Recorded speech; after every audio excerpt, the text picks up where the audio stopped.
मेरे प्यारे दोस्तों, तो आप सभी का स्वागत है आपके अपने चैनल सतीश स्टडी पॉइंट में। तो मैं आपको एक बात और रिपीट कर देना चाहता हूँ कि ये जो क्लासेस चल रही हैं हमारे चैनल पे, ये बिल्कुल फ्री तो है ही हैं, लेकिन आप जो कोर्स पेड करते हो, पैसों से खरीदते हो, पैसे देके जो कोर्स आप खरीदते हो उसमें भी आपको यही पढ़ना है, ठीक है। तो ये इसमें कुछ अलग से नहीं पढ़ाया जा रहा है, इसमें तो और आपको प्रैक्टिस हम इतनी करते हैं कि आपको अच्छे से अच्छा कंटेंट दिया जाए। तो आप बिल्कुल निश्चिंत रहिए कि आपको कोई मतलब वैसा पढ़ाया जा रहा है, आप निडर होकर पढ़ सकते हो। इस क्लास से आपको बहुत ज्ञान मिलेगा, ठीक है। जो 12th के बाद डायरेक्ट कंपटीशन में उतरा है उसके लिए तो ये क्लास इतनी इम्पोर्टेंट है। आप डायरेक्ट मास्टर से कुछ पूछ नहीं सकते हो, आप अगर किसी फेमस कोचिंग में जाते हो तो, ठीक है। तो इसमें आप बिल्कुल बेसिक से पढ़ा रहे हैं आपको। ये नहीं है कि ये जिसको आता है उसके लिए फालतू, ऐसा कुछ नहीं है। जिसको ये आता है ना, वो भी इस वीडियो को देखेगा तो कुछ ना कुछ उससे सीखने को ज़रूर मिलेगा। मैंने यूट्यूब पे ना जाने कितनी वीडियो देखी, उन सब का नॉलेज कलेक्ट करके आपको पढ़ा रहा हूँ। और जो हम कोर्स कराते हैं ये हर एक स्टेट एग्ज़ाम के लिए उपयोगी है। सेंट्रल लेवल, एसएससी, सीजीएल वगैरह, रेलवे वगैरह सबके लिए उपयोगी है। एक और सब्जेक्ट हमारे यहाँ पढ़ाया जाता है, अपलोड की जाती है रीजनिंग की वीडियो, उसमें अभी स्टेट लेवल, बैंकिंग, रेलवे सबके लिए रीजनिंग पढ़ाई जाती है, ठीक है। तो आपको बिल्कुल निश्चिंत रहना है, कोई डरने वाली बात नहीं है। बस आपको पेशेंस रखना है, धीरे धीरे धीरे धीरे पढ़ते चलना है।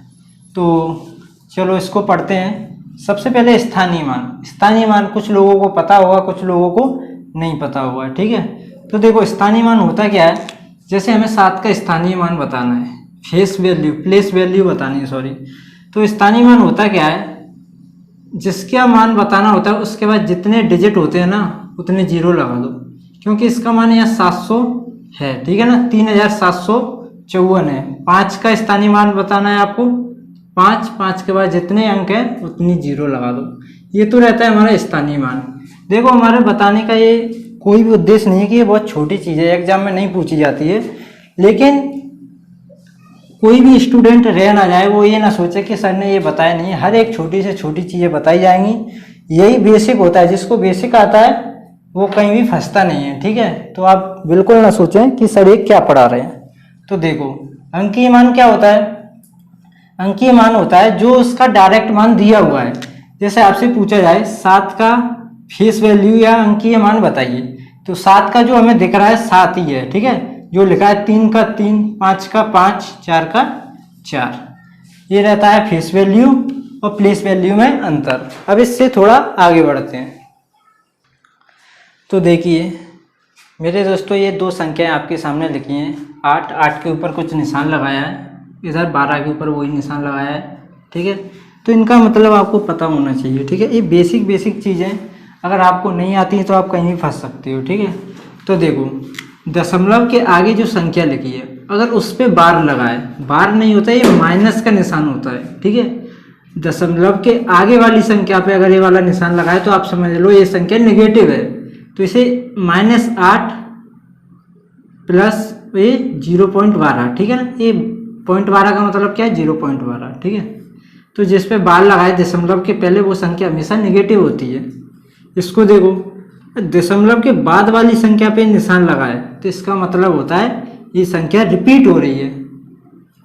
8.12, 12, 12, 12, ऐसे ऐसे चलेगी, तो ये खत्म नहीं हो रही। तो इस पर क्या लगा दिया पीछे, ये वाला निशान, इसका मतलब ये संख्या रिपीट हो रही है।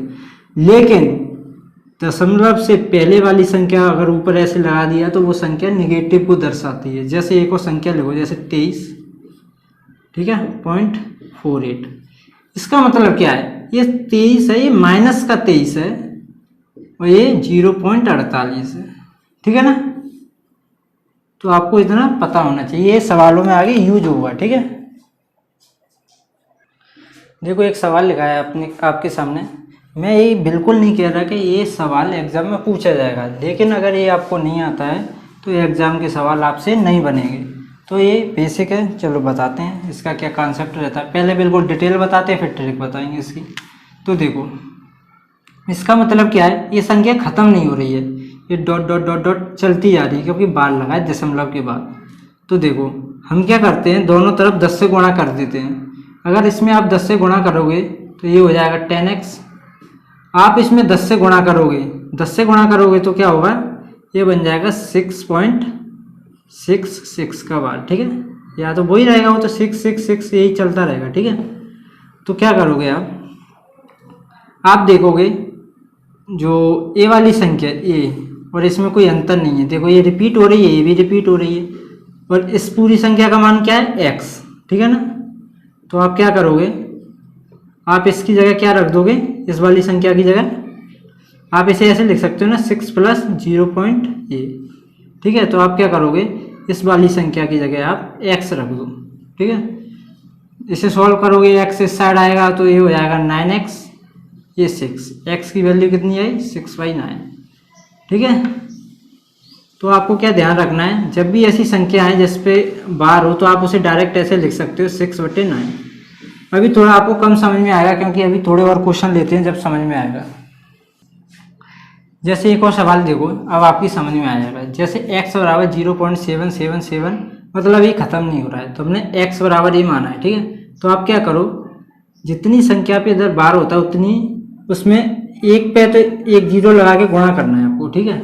10 से आप गुणा करो, यहाँ पे ये हो जाएगा 10x, और ये हो जाएगा 10 से गुणा करोगे तो 7.77 ये चलता रहेगा, ठीक है। इस वाली संख्या को आप क्या लिख सकते हो, 7 + 0.7, ठीक है, ये लिख सकते हो। आपको यही तो है 7 + 0.7, ये 10x है, ठीक है। तो आप देखोगे ये वाली संख्या और ये वाली संख्या में कोई अंतर नहीं है, ठीक है ना, क्योंकि ये भी खत्म नहीं होगी, 7 7 7 7 चलता रहेगा। तो इस वाले का मान कितना है, x, तो इसकी जगह आप क्या रखोगे, x रख दो, ये हो जाएगा 10x = 7 + x। अब ऐसी इक्वेशन आपको सॉल्व करनी आनी चाहिए, एक अच्छा 2, 3, 4th क्लास वाली बातें हैं। x इस साइड आएगा तो कितना हो जाएगा, चलो बता ही देते हैं, -x = 7। आप इसे सॉल्व करोगे कितना हो जाएगा, 9x = 7, x = 7/9। तो आपको अब जैसे ऐसे कैसे भी सवाल देखें, आपको क्या करना है, सीधा 7/9, इधर 8 पे 12 0 पॉइंट, तो 8 हटाया 9। इससे आगे का कॉन्सेप्ट अगली क्लास में बताते हैं। Thank you.